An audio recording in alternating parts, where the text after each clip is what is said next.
मैं आप सबसे माज़रत चाहता हूँ, मैं ऐसी वीडियोस बनाता नहीं हूँ। लेकिन मिथ्स को क्लियर करने के लिए, गलतफ़हमी को दूर करने के लिए, कॉन्सेप्ट्स क्लियर करने के लिए मुझे ये वीडियो बनानी पड़ी है। मुझे किसी ने एक रील भेजी और उन्होंने मुझे कहा कि जी, इसमें जो कुछ कहा जा रहा है उसके बारे में ज़रा आप बताएँ, आप तो हमें मना करते हैं। और रील में क्या था कि कोई डॉक्टर साहब थे और वो ये कह रहे थे कि पकोड़े ज़रूर खाएँ। रमज़ान में ख़ास तौर पे पकोड़े खाएँ, सेहत के लिए अच्छे हैं। और जब उनसे पूछा गया कि इनको तो बुरा कहा जाता है, तो उन्होंने कहा कि नहीं, आप ये देखिए कि पकोड़े बनते कैसे हैं। पकोड़े बेसन से बन रहे हैं, बेसन की कंपोज़िशन क्या है, वो प्रोटीन है।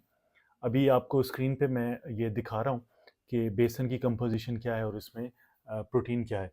तो अगर आप 100 ग्राम बेसन लें तो इसमें 387 कैलोरीज़ हैं, 100 ग्राम बेसन में सिर्फ। 57.8 के करीब इसमें कार्बोहाइड्रेट्स हैं ग्राम्स में। 6.6 ग्राम्स इसमें आपको फैट्स मिलेंगे और 22 ग्राम आपको इसमें प्रोटीन मिलेगी। सबसे पहली तो बात ये है कि जब उनसे ये कहा गया कि उसके अंदर तो कार्ब्स नहीं होते, तो उन्होंने कहा कि उसके अंदर कार्ब्स नहीं होते, वो एक सोर्स ऑफ प्रोटीन है। अब यहाँ मैंने आपको इसके न्यूट्रिशन फैक्ट्स दिखा दिए हैं।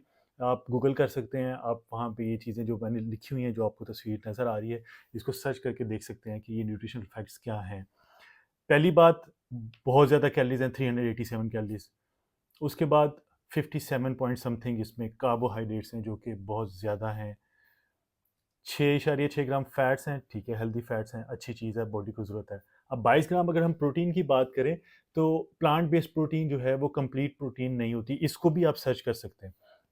आप इसको भी वेरीफाई कर सकते हैं मेरी बात को, कि उसकी अमीनो एसिड प्रोफाइल कंप्लीट नहीं होती, वो खालिस प्रोटीन नहीं होती, यानी वो ना हमारे जिस्म में जाके सही एब्जॉर्ब होगी, ना मसल को फ़ायदा पहुंचाएगी। तो इसलिए प्लांट बेस्ड प्रोटीन का तो फ़ायदा नहीं है। तो अगर आप देखें तो इसमें सिर्फ कार्बोहाइड्रेट्स, यानी आपको ग्लूकोज की स्पाइक मिल रही है और बहुत ज़्यादा कैलोरीज मिल रही हैं। और जिस वक्त आप कार्ब्स ले रहे हैं तो आपकी स्पाइक मिल रही है, तो आपकी इंसुलिन बढ़ रही है। जब इंसुलिन की रेजिस्टेंस होगी तो बॉडी पे फैट भी आएगा और बहुत से मेटाबॉलिक सिंड्रोम्स आएंगे। मैं बहुत सी वीडियोस में बता चुका हूँ। इसके अगेंस्ट अगर आप 100 ग्राम चिकन की बात करें तो सिर्फ 237 कैलोरीज हैं उसमें। 0 ग्राम कार्ब्स हैं, कार्ब्स बिल्कुल नहीं है उसमें। 13.4 ग्राम उसमें आपको फैट मिलेगा और 27 ग्राम आपको उसमें प्रोटीन मिलेगी। अब यहाँ पे फायदा ये है कि एक तो कैलोरीज कम होगी, आपके पास मार्जिन हो गया, आप बाकी चीज़ों को ऐड कर सकते हैं। कार्बोहाइड्रेट्स नहीं है, इसका ग्लूकोज का स्पाइक नहीं मिलेगी।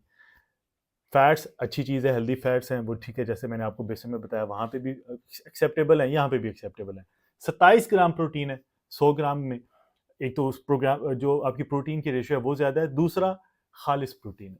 अमीनो एसिड प्रोफाइल कंप्लीट है, बॉडी में एब्जॉर्ब अच्छी होगी, मसल तक पहुंचेगी, मसल को फ़ायदा पहुंचाएगी। तो जितनी एनिमल बेस्ड प्रोटीन्स होती हैं वही आपकी सही अमीनो एसिड प्रोफाइल के साथ होती हैं, वही आपको फ़ायदा देती हैं।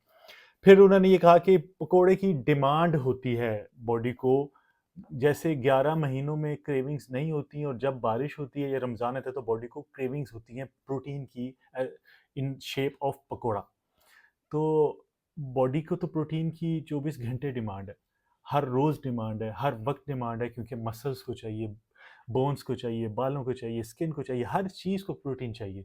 तो फिर 11 महीने क्यों नहीं क्रेविंग्स होती, सिर्फ बारिश में क्यों क्रेविंग्स होती हैं? तो ये मुझे इस कॉन्सेप्ट की समझ नहीं आई कि जब बारिश होगी तो आपको क्रेविंग्स होती हैं, वो इसलिए क्योंकि बॉडी उस वक्त आपको प्रोटीन मांगती है, यानी पकोड़े की शक्ल में प्रोटीन मांगती है। फिर बीच में उन्होंने बात की कि आपने रमज़ान में ये करना है, वो करना है, ठीक है, वो बातें ठीक हैं, कम खाना है, ये वो। लेकिन उसके बाद उन्होंने कह दिया कि आपने मीठी कोई चीज़ नहीं खानी, नमकीन सिर्फ़ चीज़ें खानी है, दही भल्ले भी ले सकते हैं, चावल भी ले सकते हैं, रोटी भी ले सकते हैं, सब कुछ कर सकते हैं। मीठी चीज़ें नहीं खानी और एंड पे ग्रीन टी का 1 कप पी लें ताकि सब कुछ हज़म हो जाए। तो ये कॉन्सेप्ट भी मेरे नज़दीक तो ठीक नहीं है। आप गूगल भी कर लें, सर्च कर लें, स्टडीज़ पढ़ लें, बॉडी इस तरीके से काम नहीं करती।